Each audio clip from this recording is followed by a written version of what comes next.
Salam saudaraku, pernahkah saudara dilanda kepanikan yang luar biasa?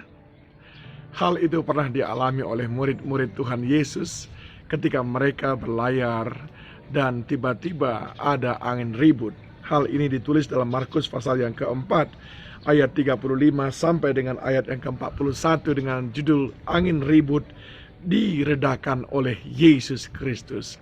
Dan pada waktu itu Yesus sedang berbaring dan tertidur di atas tilam. Pada waktu angin ribut sedang terjadi, ayat 38 berkata, pada waktu itu Yesus sedang tertidur di buritan di sebuah tilam. Maka murid-muridnya membangunkan dia dan berkata kepadanya, "Guru, engkau tidak peduli kalau kita binasa." Betulkah Yesus tidak peduli ketika saudara dalam ketakutan? Betulkah Yesus tidak peduli ketika saudara sedang stres? Mari kita simak baik-baik. 39, ia pun bangun, menghardik angin itu dan berkata kepada danau itu, "Diam, tenanglah." Lalu angin itu reda dan danau itu menjadi teduh sekalian. Yesus menyelesaikan persoalan kita. Dia menyelesaikan pergumulan kita. Sekalipun dia sedang tertidur, sedang terbaring karena lelah dalam melakukan pelayanan sehari-harian, tetapi pertolongan Tuhan tidak pernah tertunda kepada kita. Setiap kali kita datang berseru kepadanya. Namun ada kalimat yang berikutnya yang lebih menarik untuk kita cermati. Ayat yang ke-40, lalu ia berkata kepada mereka, "Mengapa kamu begitu takut? Mengapa kamu tidak percaya?" Seakan-akan Yesus mau memberitahu kepada mereka, angin ribut itu yang membuat kamu stres, itu karena kamu ketakutan dan karena kamu tidak percaya. Yesus tidak mengatakan angin ribut itu memang terlalu besar sehingga memang harus saya yang menyelesaikannya.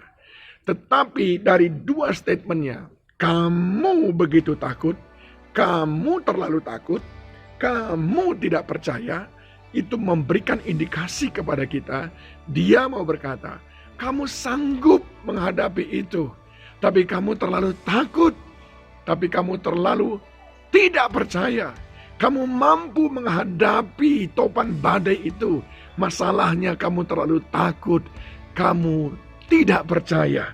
Kamu bisa menghadapi pergumulan kamu, tapi persoalannya kamu terlalu takut, kamu terlalu mudah stres, kamu terlalu cepat panik, dan kamu tidak percaya dengan apa yang Tuhan katakan bahwa Dia sekali-kali tidak tinggalkan engkau. Memang sering sekali kelihatan Yesus itu tertidur dalam hidup kita, seolah-olah Dia jauh, tidak bekerja, dan tidak menyatakan kuasanya. Tetapi kisah ini berkata, Yesus ada. Yesus di tengah-tengah kita. Dan dia selalu mau menolong kita. Tetapi persoalannya adalah kita terlalu takut dan kita tidak percaya. Dari mana datangnya sumber stres kita?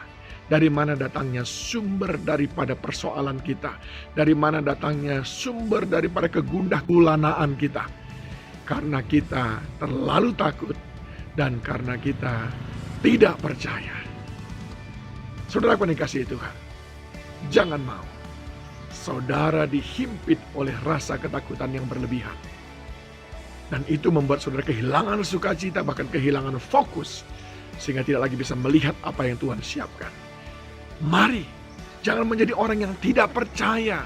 Percayalah, Dia sekali-kali tidak meninggalkan engkau. Dan percayalah bahwa segala perkara dapat engkau tanggung di dalam Dia yang memberi kekuatan kepadamu. Katakan selamat tinggal dengan ketakutan. Katakan selamat tinggal dengan stres. Tuhan memberkati saudara.